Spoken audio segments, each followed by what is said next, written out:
So welcome back to Bumps and Blooms, where we explore pregnancy, birth, and the experiences that some mums don't always want to talk about. And today's episode is a very important one because we're going to talk about choice, trust, and the balance between safety and autonomy in pregnancy and, of course, in birth.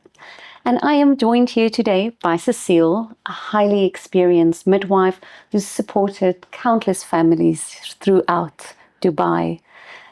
Cecile, how many years have you been in Dubai? So I came to Dubai in 1997. Wow, that's a long time. It's a long time. Yeah. And it's been a journey, and it's been a wonderful journey. Yeah, I can imagine. So together, we're going to ask the question, who really owns the birth? Is it the system or the woman? Who is the main person in this story? Or is it the system that is supposed to support or protect her? And the conversation is not about rejecting medical care at all. In fact, it's about exploring and understanding how we can improve women's voices, because sometimes it gets lost, and how we can bring it back into the birthing process. It's a very, very big topic. And it's a very important topic, as you said, to discuss. So see, I've been 25 years in Dubai, and I've heard about you. I've met you. You've won awards. You've been on radio. Tell us about your story. How did it become so important for you that you're so passionate in helping women? I was a trauma nurse. Really? And I then went to do midwifery. And where I was passionate about trauma, I realized there was such an amazing world with moms and babies. And I found coming to Dubai, because I came to Dubai when we were in the very infancy of finding our feet here in good private maternal health. And I was privileged to work alongside some amazing midwives at the American hospital. And I found a niche market where women needed that little bit extra, especially seeing as they don't have parents here. A lot of times their parents can't come to visit, or if they come, they're here for such a short period of time. And we had very few community services, and we had a big lack of support. And that has definitely got better over the last 10, 15 years. But it's still not where it needs to be.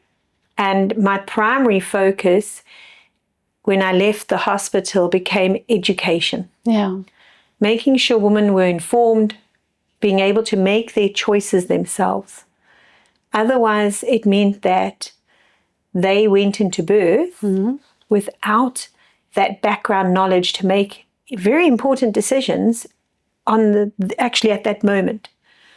So teaching them, making sure that they were empowered, like you said, trust, confidence. It's not about rejecting medical care. It never has been. It's just about asking that question. Is this right for me? And if it's not right for you, asking what the alternative is. It's not saying no. It's saying, what else could I do that might be a better fit for me? Of course, you've been in the industry a very long time. Have you seen a change over all these years? So Dubai went from being very midwife orientated when I first arrived. We did the births. To becoming doctor must attend the birth, and now to becoming very doctor orientated. And there is a lot of people working very hard out there to go back to at least a basis of midwifery care. And that's something that's important to have a good balance in, I think. To know when we actually need to step back, but when also we need to step forward and advocate for that woman. Do you think it's difficult for some women? Because I can remember my birth. It was actually easy for me to give over my power. I didn't know I had the power, so I could give it over. What would you say to somebody like me? So I think the thing is, it's a very big question to answer in a way. So we don't realize as healthcare professionals how we take your power. how we actually take away from it. One of the first things that we do, you walk in the front door of a hospital and it's not out of anything other than kindness.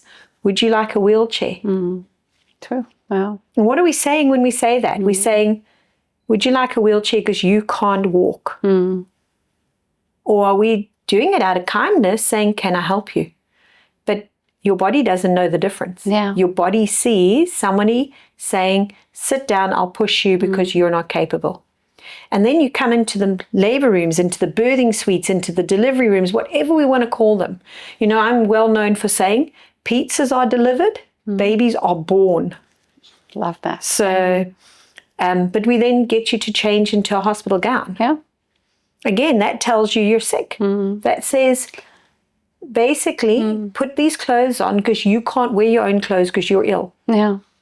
So I encourage mums, walk up if you can, wear your own clothes. There's no reason for putting on a hospital gown. No. Unless you're going for surgery. That's completely different. But it's quick and easy to change you. Yeah. And you think about it, just the room setup, the bright lights, you know, the intense, normally it's white walls, white lights. It feels very clinical. Yes. Yeah. And a lot of times we don't understand the hormones of labor. So oxytocin, I always say, I love Michelle O'Donnell's description of it. It's the hormone of love. Yeah. But I always think it's a shy hormone. It needs to feel safe. It needs to feel cared for before it comes out. And it's got a good friend, melatonin. And melatonin is the hormone of darkness. So if we have a mom in bright lights, melatonin's like, no, can't come and work here. Yeah, yeah. So oxytocin's like, but I can't go out on my own. Yeah. So therefore, oxytocin often shies away. So it's no wonder when a woman has been at home and she's had these amazing contractions and then she gets to the hospital and they're gone. Why? Well, because she doesn't feel safe and cared for. All they need to do is spend a little bit of time, dim the lights, get comfortable, chat to the midwives, who most of them are lovely girls and very happy to have a chat. Yeah. And from there, oxytocin will come back and melatonin will support it. You know, the buzzword is adrenaline in maternity because adrenaline's our fight-flight hormone. Yeah. And when we're feeling unsafe, adrenaline says not safe to give birth, go home. And if we can just calm adrenaline down and get oxytocin to be relaxed and it'll all go smoothly. Cecile, you just said something. You said amazing contractions. Now, as yes, that's such a midwife. And a midwife would say that. But if you think about it, that's what we want. We want our body to do this, to know what to do, and to create these amazing contractions. Yeah, you know, I never thought about it. Without contractions, we can't give birth. Yeah. Because we can't dilate, we can't efface, we can't descend through the pelvis. Yes. So I want women, when they start to feel those contractions, uterine action, whatever they want to call it, surges, I want them to celebrate it. I don't want them to think, oh, I'm contracting, because I have also had an interesting journey in my education. When I did my first childbirth certificate, my first childbirth educator certificate, sorry, I did it through Doulas of North America. Yeah. The person who wrote a lot of their literature, and I always get his name wrong, was a doctor called Dickley Reed, Grantley Reed. I always get his name wrong. Okay. However, later on, I went to do my hypnobirthing certificate. And guess whose name came up? Oh. And I did a bit of research then on him because I thought, this guy sounds interesting. He's doing a lot of work for women. And he had done his thesis in South Africa. Funny enough, in a hospital that I'd done my primary health care in. Yeah. Kalafong. Oh, wow. And he came to South Africa and he brought the question, what do women bring to birth that is different? Now, I'm sure that the same can be said of people in India, in Nepal, etc. However, When he finally finished his work in South Africa, he changed his question to what do women not bring to labor? Fear. Yeah. Now we have something called fear, tension, pain, FTP, failure to progress. Okay. If you're frightened, you're going to be tense, you're going to have pain. So if you're not frightened of your contractions, you're not tense, therefore your pain or discomfort is lowered. Yeah. So if we think in that way as women, if we think, this is something I'm going to celebrate, I'm looking forward to, then we've got no FTP. Then we will progress through labor. But how many women do celebrate their births? Because we don't see it as a celebration. We see it as something that we need to get done. And when I gave birth, as I told you, I gave my power totally away to the medical care. Didn't know that I had the power. And I didn't see it as a celebration. I totally functioned out of fear. And this is why we have these talks, is actually to empower women so that they can understand that you can celebrate birth. Yeah. That you want to have contractions. And I think that starts with good education. That starts with women understanding their bodies. And I mean, you just talk about breastfeeding. How many women don't know how their breast functions? And men, I mean, they all think breasts have one function only, and it's, small, medium, large, extra large. There's no difference. Yeah. But our body is such an amazing thing. To think that, I think women have superpowers. Yeah. Okay, we're not taking anything away from the guys. No, of course. First of all, we need them to actually create babies. But isn't it amazing that two human beings create a baby? Yeah. Then, as a woman, this baby grows in your body safely. Yeah. Yes, there are problems in pregnancy, and good prenatal care has taken care of a lot of those things, making sure that birth today is extremely safe. But it's your body that does it all. Yes, the medical care is there to guide it, to make sure it's safe. But that's where it ends. Yeah. You are the power. And then your body knows when to go into labor. Yes, again, we can do inductions of labors, we can do abdominal births, not cesarean sections. And these are all medical interventions that are useful if needed. Yeah. But your body actually knows when to go into labor. So you don't switch on any switches. Yeah. You don't do anything in particular. Just one day you wake up and then you're contracting. And then you know how to give birth. Even although we do prenatal education, it's still your body that knows how to give birth. And then afterwards, of course, you know how to feed your baby. Yeah. And do you think that women are truly informed here in the Middle East? Not. I often get comments from women that say things to me like, I'll just trust my doctor. Now, I'm not saying don't trust your doctor. Absolutely, you choose a doctor because you trust them. But you also have to trust yourself, because your doctor knows you, but they don't know you as well as your husband, for instance, or as well as you know yourself. Like, what are your goals in giving birth? Yeah. And how we give birth in long term is how we parent. So if we give birth in fear, we parent in fear. So starting with learning about how our body functions, how amazing our body is, first of all.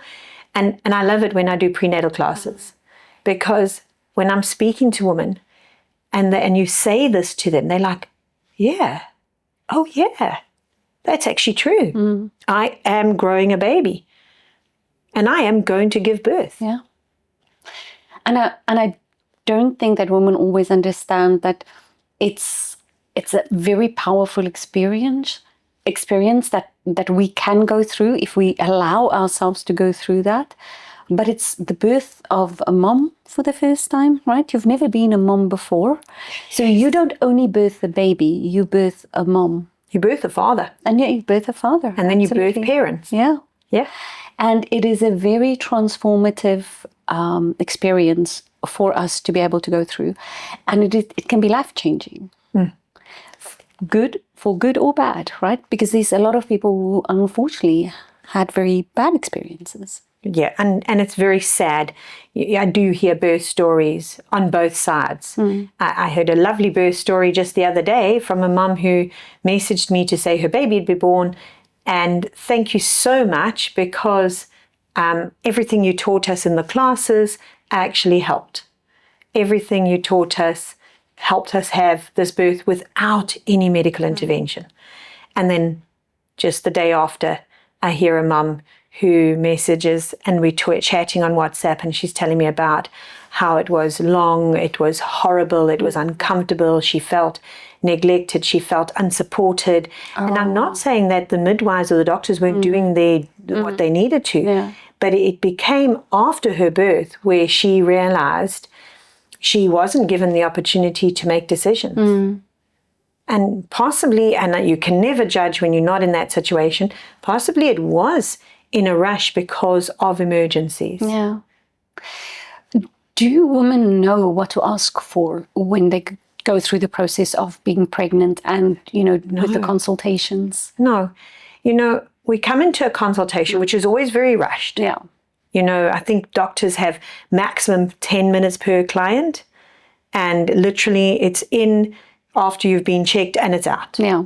So, and you have to bear in mind, the doctor's doing a clinic, they're called away to do a birth, sometimes to do surgery. So they are running on a bit of a time schedule. No, of course. So we understand that. And that's where people like myself come in really useful. And all my clients know they can message. But when they walk in and they arrive at the office at 28 weeks, what should they be looking at that point? Yeah. And yes, there's amazing apps that you can actually follow, that you can actually look at, that you can sort of go, this is what is happening at this week, this is what I should be asking. But then when you're so rushed, do you get that 5 minutes to actually say, can I ask you about? Because you feel guilty. Yeah. So they don't. And they don't want to trouble people. Well, if it was a problem, my doctor would tell me. And yes, your doctor would. But in your heart, you haven't asked that question. So a lot of times prenatal education, and we should be starting with it far earlier than we do, should actually be where you're able to ask those questions and get those answers. Yeah. And I also think it's about the support, meeting other women, because what I do realize, I think way back, maybe 50, 100 years ago, we had moms, aunts, sisters around us supporting us through this process. Midwifery was very much part of all cultures. The village. Yes, the village. And this would always be a very wise woman that knows how to support, not only in a physiological sense, but also in a very emotional sense, right? And that disappeared, right? Yeah. And community disappeared. Community disappeared. And we live in Dubai, expat communities. We don't have all the support structures around us. And then if you can also meet people who's going maybe through the same, and then build a community of people who you trust. And it could be a range of people, right? It can be an osteopath or a physiopath or a physiotherapist, or maybe, midwife. It can be, just doesn't have to be. Yeah, exactly. So, so like events, getting together, because yes, you might meet that other woman in the consulting room, but it's so, again, short-lived. And you need to be able to sit and talk to women about women. You need to know who you're going to reach out to after your birth for simple things, like just questions. Because yes, you might have done a class, yes, you can Google it, yes, you can read up on it, but it's not personalized, it's generalized. Yeah. So that personalization, like you're saying, we don't have our mothers and sisters and aunts around any longer. The statement, it takes a village to raise a child, is gone, sadly. So and it's true. It is sadly true. Do you have an experience that you can recall of an example where you had parents, a mom and a dad, that went through a very informed process and where the outcome was very good, or where it was the opposite, where it was maybe a bad outcome because of not having all the information? Well, I mean, every day I hear these stories, every single day.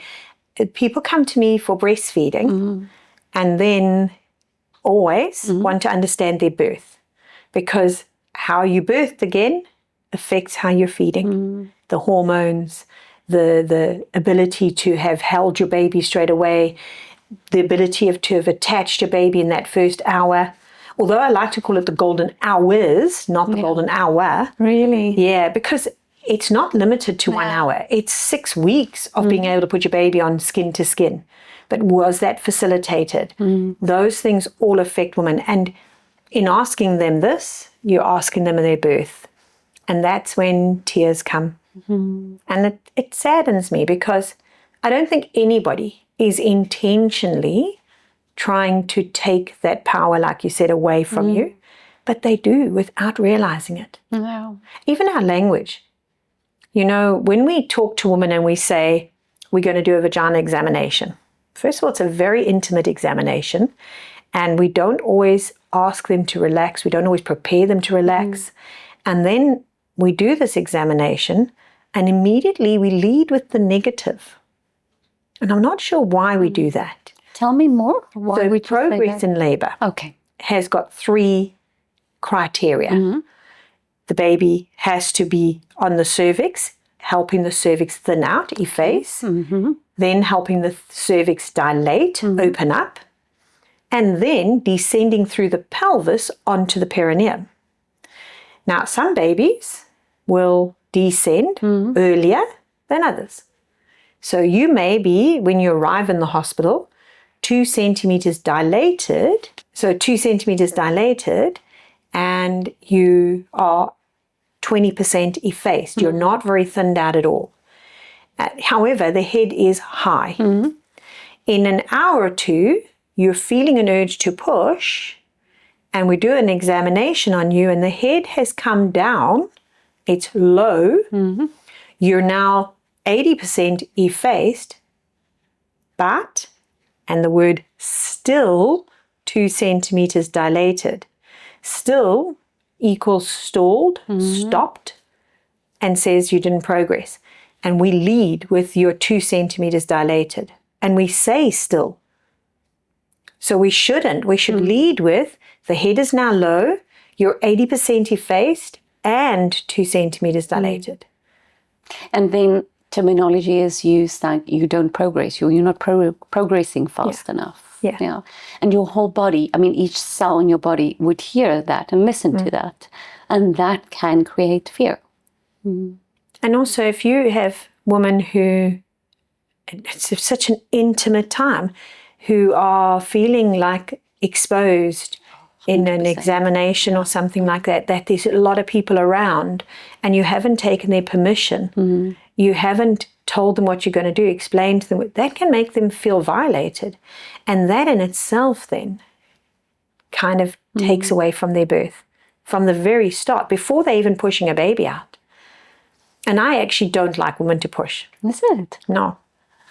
We have something in our bodies called natural expulsive reflexes, meaning that the uterus is actually contracting down and it doesn't go down and come back up and down and come back up. It actually gets smaller and smaller and smaller, literally evicting your baby. So when we are birthing, not delivering, we are actually not needed to add any effort to that. Sometimes, on the odd occasion, if a woman has been on her back, not mobile, then the baby may actually need a little bit of help from her side. But your body tells you that by giving you that urge to push. And if you follow the natural urges, not you actually saying, oh, well, you're 10 centimeters, let's start pushing, you actually end up with the baby being able to rotate better, the woman having a far better experience. Because imagine trying to push a baby through a very narrow canal without giving it time for that canal to actually adjust to the size of the baby. And that's your birth canal. So the cervix and the uterus, basically the cervix pulls into the uterus, making the uterus one with the vaginal walls, which makes it the birth canal. So the baby doesn't enter the birth canal until 10 centimeters dilated. And even then, when they enter the birth canal, there's a good long distance for them to actually negotiate. And you need to let them negotiate it slowly. So I want you to breathe, breathe, breathe. And when you can't breathe, breathe some more. And I've had amazing experiences in birth where I've had a woman on her side rocking her hips to help her breathe through those contractions. And she said, I make a joke of it. I say, they turn, they look at you with an evil eye saying, I don't care what you're saying, I'm going to push. And actually, if you just lift up the cloth, there's a baby's head starting to peek. Oh, wow. And the reason, again, at that point, even a doctor will tell you to breathe, not push, is because of the nose and the chin. Okay. You want that nose to be born gently, that chin to be born gently, to try and avoid any perineal trauma. Yeah. And I use the word trauma because I'm a woman. I don't want anybody touching me down there. Yes. So if I can avoid someone using a pair of scissors on me or any tearing, I'm going to do everything in my power to do that. Yeah. And a lot of women aren't educated on perineal preparation. And a lot of women are told, oh, it's not needed because it doesn't work.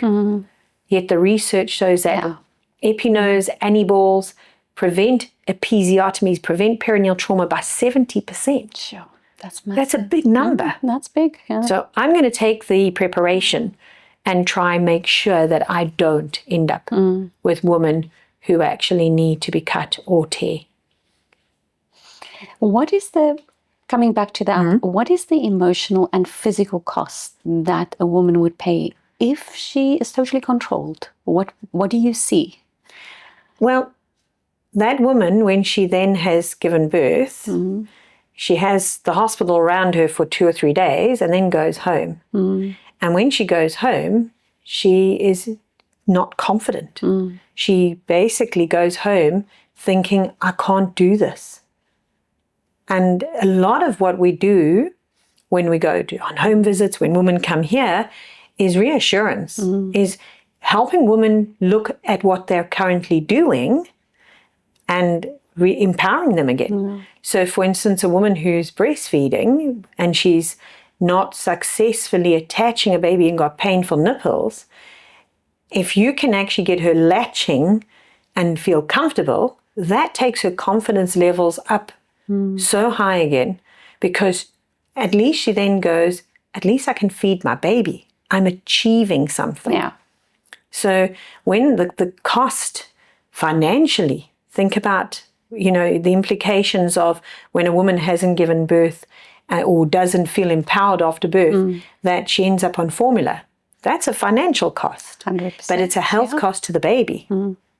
So whilst she's actually, babies grow up on formula every day. I'm not just saying that formula-fed babies are bad, unhealthy babies, but it's a financial cost to the parents, as well as the baby does so much better on breast milk that it's a health cost financially and then emotionally. So it's, she feels inadequate.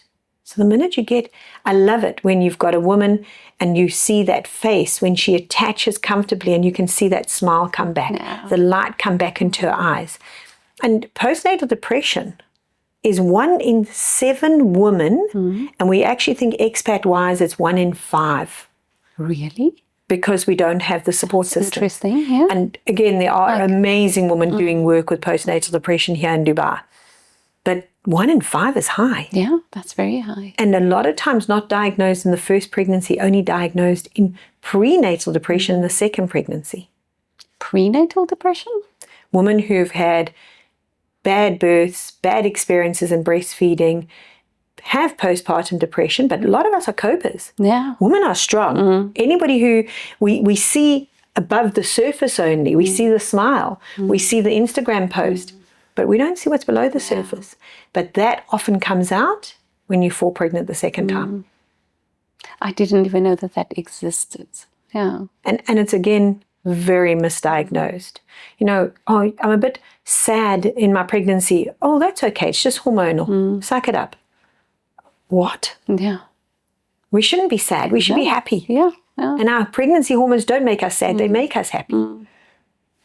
I can just imagine if you had a powerful birth where you could, you know, work through the contractions, and you had this life-changing birth experience and you birthed this beautiful baby. That is the time that I think our hormones balance and we have all the release that we need to have, and then have a stable emotional result because of it. Do you think that's the truth? Do you think Absolutely. that makes sense? You know, the pregnancy hormones and then the birth hormones basically counteract the negative side of our bodies. How do you put it properly? And they're designed to lift us up, not drop us down. Yes, we have this huge surge of them, and then we do talk about day 3 blues, where the hormones do drop you. Okay. But it's not drop you because they've gone away. They've just gone back to normal levels. Yeah. And you know, like Christmas time, we're all excited. Ramadan, we're all excited, you know, and then it's gone. Christmas is over. Ramadan is over. We're fine. We just feel a little deflated. So day 3 blues is nothing more than those hormones settling back to normal. Yeah. It's the wrong thing to say that they've dropped you because it makes you think that they've gone away. Yeah. No, they've just come back from that huge high down. Yeah. Yeah. And that's a good thing.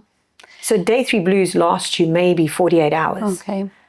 But that's my feeling about women having the cycles, right? I think we have our up and our downs, and it's a lot of times influenced with or through hormones, and it's something that should be celebrated and not discarded or looked at as something negative, because of that we can have children, right? Yeah. So as you said, it's just 1 day or 2 days. It's not long. It's not a long process. No. The problem is when it stays longer, and that's the time that moms need to understand to get help. Yes. Yeah. And dads are the first people to recognize it. Dads are the person who realizes mom's not interested in anything, mom's not getting dressed, mom's not going out, she's not meeting her friends, she doesn't want to do anything. And they are the first people that can highlight it to us here. And equally, by the way, it goes to men. Yeah. We forget the dads so often, and dads can have postnatal depression. Really? Yes. And I get a lot of women who I say to everybody, I can't solve your problem, but I do know who to refer you to. And it's very interesting how many mothers message saying, can I get that referral? I think my husband needs a bit of help, because he gets forgotten. Yeah. We focus so much on mom and baby, not the dad. And also, I think for guys, it's a very big responsibility, and they carry that financial burden, right? And they need to carry mom and baby now, right? Yes. And care for them. So that's definitely a next topic, Cecile. I think a very important topic, because we forget about the dads, right? And a dad who is empowered actually supports a mother and empowers the mother because he trusts her. So it's a very important balance to bring to the birth. You know that research also shows that a partner, as in a husband, a father, etc., with you in the birthing room reduces your need for pain relief. Sure. Yeah. So because they are there to support, they uplift you, they anchor you. Yeah. So, and they're the brats. So we were talking about what questions to ask. Yeah. And I think if anything that women need to know is be the brats or the brains of labor. Ask any question. What are the benefits? What are the risks? What alternatives do I have? What is the timeline around before you need to step in again? And make your own suggestions. And brains, benefits, risks, alternatives, negotiate, intuition. Okay. Then negotiate while mom does nothing. Make suggestions while mom smiles. So it's a good acronym to kind of use in anything. Your doctor says, I need to induce you. Okay, what will the benefits be? What will the risks be? What will the alternatives be? So that you can make an informed decision. Because one of the comments that I read that you'd put out there was, consent without being informed is not consent. And that resonated with me. If we are saying we want to do something, but we're not telling you why we want to do it or how it's going to work or what the risks are, then we are disempowering you. So it's definitely something that we have to work on as a community. Cecile, in your words, what is the role of a midwife in this whole birthing process? I love that question, actually. Do you know the word midwife means with woman? Okay. And that is our role, to be with women. So a midwife doesn't necessarily have to intervene. She doesn't have to make decisions. She has to guide a woman safely into her decisions and empower her. So a lot of pictures, if you look in old literature, is of the midwife sitting in the corner knitting. So she's just there. Yeah. The woman is laboring, the family are attending to the woman, and the midwife is just in the corner. And that's, I think, how we should see it. Hospitals are understaffed, and I know they're busy. And women often say, will the midwife stay with me? Well, no, she shouldn't stay with you, because that's not her role. Her role is to come in and out and make sure you're safe, or to sit quietly and make sure you're safe. The person who stays with you is your husband, your support person. Yeah. But what a benefit it would be to have a Cecile next to you when you give birth, right? I don't know that. I'm pretty set in my opinions. But that's good. I think I try to balance being unbiased. I try to look at it from the woman's point of view, from the medical point of view, and see both sides and then guide. And that's when, I love it when I get a text with a question and I can help that woman think through, not tell her what to do. Think through what are her options. One of them that came through the other day was, I'm 39 weeks, my doctor's suggesting I be induced. But the lady is a gestational diabetic. So I could help her reason why that was a good decision. Yeah. So she made the right decision for herself, not what her doctor wanted, not what I wanted. She reasoned through it, and then she messaged me saying, okay, we've agreed, and that was a good outcome. And then she messaged to say, baby was great, and the birth was fantastic. So, does women have certain expectations, and what questions do you think is important to ask for empowering a woman? So I think a woman needs to understand where she is capable of coping. So, for instance, I know that I would most likely think that I'm going to definitely choose an epidural. Okay. Now, because I know I have a very low pain threshold. I stub my toe and it's like the world has collapsed. Yeah. Okay. So would I be capable myself of being able to go through birth without an epidural?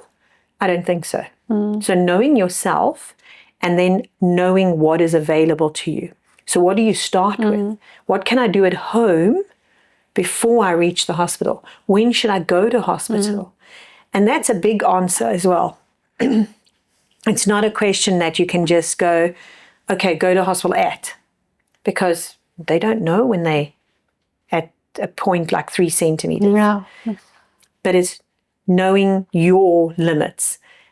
If you're getting to a point where you're not coping, so making sure, and then asking your doctor things like their opinions on epidurals, their opinions on episiotomies, asking their opinion on birth positions. Your position in labor can make such a difference to the outcome of your birth. being upright, being mobile, being allowed to choose. That's a question that I actually have, Cecile, is giving birth on your back, right? Like we have done for a long time. Is it true that that is not the way that we should give birth? Absolutely. Physiologically or anatomically, meaning how our body is designed, when we're lying on our back, we're pushing into the bed. Yeah. Even if we're not pushing actively, that baby's head is heading into a barrier almost. The coccyx is movable. And it becomes more mobile because of an amazing hormone called relaxin. So the coccyx is designed to move out the way of the baby's head. Now, if I'm lying on a bed, Of course, it's going to push. how can it move out the way? So upright, squatting, hands and knees, where our pelvis is rotated forward. That's the best way to give birth. And I have been privileged to have women basically on their hands and knees, even with epidurals. Yes, they can't be there long because the way an epidural works, it's not going to help. But in that last moment, to be able to turn them and have that baby being born in that position, because it was their choice. To see, and you as a midwife, you see some very strange things. But one of the things you see on at the end of a birth is the coccyx and sacrum lifting up. And that's because it's actually lifting out the way of the baby's head. Yeah, and you can see it. I've seen, you showed me a picture. So amazing. I think the body is mesmerizing, right? Of what it actually is capable of. Yeah. You think the bones are there and you think, why have they been designed like that? They've been designed like that for that particular moment of lifting up and having the baby's head be able to be see it. So as a midwife, when you see that, what does that mean? That tells me, put your gloves on. Baby is coming. It's the same as, it's not a very polite thing to talk about, but we talk about anal pouting. When you see a woman with anal pouting, you need to get ready. That baby's right there. Oh. So how can you prepare as a woman emotionally, not only physically, but emotionally for birth? Or what would you suggest? Hypnobirthing. Really? Absolutely. Okay. You know what? I don't teach hypnobirthing any longer, not because I don't like it, not because I don't want to teach it, but because I honestly don't have the capacity to take on another option. Yeah. And with hypnobirthing, you're not hypnotized. You're in a deep meditative state. Yeah. And you actually take yourself there. So when I did my first hypnobirthing set, I've done the hypnobirthing course 3 times. Okay. Why? Well, I think you always need to update and refresh. Yeah. My first time, I did it because the hospital I was working in wanted to understand it more, and I was the logical choice. And I thought, what is this? This is rubbish. I have no idea why we're doing this. And then I did it a second time. And I kind of thought, this is better and nicer. And I enjoyed it more. I was maybe a bit older, so a bit more accepting to the fact that I could listen to a script and relax myself. So I tried it on an aircraft. I tried what is called the lavender script. Okay. And I went to sleep. In fact, they woke me up. I was very annoyed. I was like, because I said I didn't want a meal. And the lovely lady said, we're not waking you for a meal, Miss Cecile. We're landing. Oh. I was like, okay, I guess you should wake me up. But I'd slept the entire journey. And I was like, I'm going to try this again. And honestly, when I did my 3rd round, and I did it in Johannesburg on a very frosty morning, and I was freezing cold. And I thought, let's just try going internally and warming yourself up. Wow.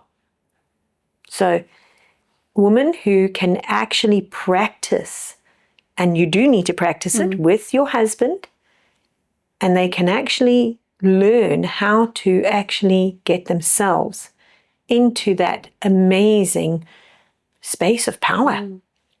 You're not disempowered. You're actually in a space, you can hear everything around you. You're completely capable of making decisions, talking to people, but you are so calm, so relaxed. That's the best thing a woman can do for herself. Yeah, and I think in life, if we can always try to be at that state. Except in the traffic in Dubai. Yeah, that's reality. Yes. Well, maybe we need it there more. We probably do, actually. But I've never successfully got myself to be that relaxed. What would you love every pregnant woman in Dubai to know? That we exist as midwives, not just me, that there are amazing women working in the community that will guide you, that will support you, that will teach you and educate you about how amazing your body is, about being able to trust yourself and your husband, who's a very big part of that, to give birth your way. So it's your birth, not ours. We're simply there to be able to make it safer and to trust us to do that, but to also know when to tell us to step back. Yeah. And to be empowered. I could talk about empowered, respectful care, that you should go into your birth with your birth preferences, not plan, saying, I've done my research. I've chosen you. I would like you to respect my decisions. Yeah. So if you can, as a woman, do your birth beliefs, as in what you would like out of your birth, what your husband would like out of your birth, what you believe birth is all about, swap it over, then sit down, read through it, and write your birth preferences down from that. Then in a couple of weeks, show them to your doctor, and maybe have a conversation, an open conversation where you can ask questions. You're not questioning medical ability. You're not questioning her ethics. You're not questioning her knowledge or his knowledge, might be a male doctor. Yeah. You're questioning your birth, your circumstances, and making an informed choice. And then rewrite your birth preferences from that. Yeah, and that is a very empowering thing to be able to do, right? And never, ever close the door. When you write your birth preferences, you don't say, I don't want. I prefer not to have. I would like to be able, not try. If you say, I'd like to try, you're immediately saying to yourself, I might not succeed. So I'd like to be able to be mobile. I'd like to be able to be upright. I'd like to be able to eat and drink during my labor, my birth. You know, be open-minded. Don't close doors. Yeah. I always joke with my kids because when they say, I'm going to try this, I'm going to try that. Try to pick up the cup of water. Try. Try means nothing, right? Absolutely. You do it or you don't. Yeah. Right. Yeah. I'm going to pick up the cup of water. Exactly. Yeah. Cecile, thank you so much for your time today. I want to ask you one last question. If you have a magic wand and you can change one thing in humanity, what would that be? I'd make people kind. I would make them be considerate of each other. I think if we can be kind and be considerate, we change so many options and open so many doors. You know, maybe smile at each other. Yeah. You know, if you get in the lift in the morning, smile and say good morning. But we don't. True. So, yeah, if I could change it, I'd make people kind. And how does this relate to what you do on a daily basis? I think I have to be conscious of how hard it is in the medical world today, not only for the mother and the father who are under our care, but for doctors and midwives in hospitals who are under pressure. And I have to, in how I approach circumstances, which often are not part of the initial circumstance, I have to take that step back and view it kindly. Yeah. And that brings me back about the talk today is the balance between safety and then the mom's empowerment and the mom's physiological and emotional health, and how we bridge that on a daily basis as a midwife, for instance, what you do. I think stop rushing as well. You know, we think time is money, and actually, is it really money? Can we buy it back tomorrow? No. So stop, be kind, and allow things to open doors in front of you. So. Well, thank you so much for today and for being here. I can talk to you for hours, and we normally do anyways. Actually, it's been so lovely. You know, there's so much to say, and it's not how you say it. We just have to get it out in the world. We have to start those conversations. And that's something that we need to do more of. Yeah. So thank you so much for your time. I've definitely learned a lot. And one takeaway for me is that we are powerful and we can make a decision. And Cecile, your kindness, you can see on your face everybody that I meet and everybody that meets you. So thank you so much for that. And thank you so much for spreading kindness. I honestly, I love what I do. I don't think I have a job. I think I'm just enjoying life, supporting women, empowering women, and with lovely women like yourself as well in the community that are supporting women.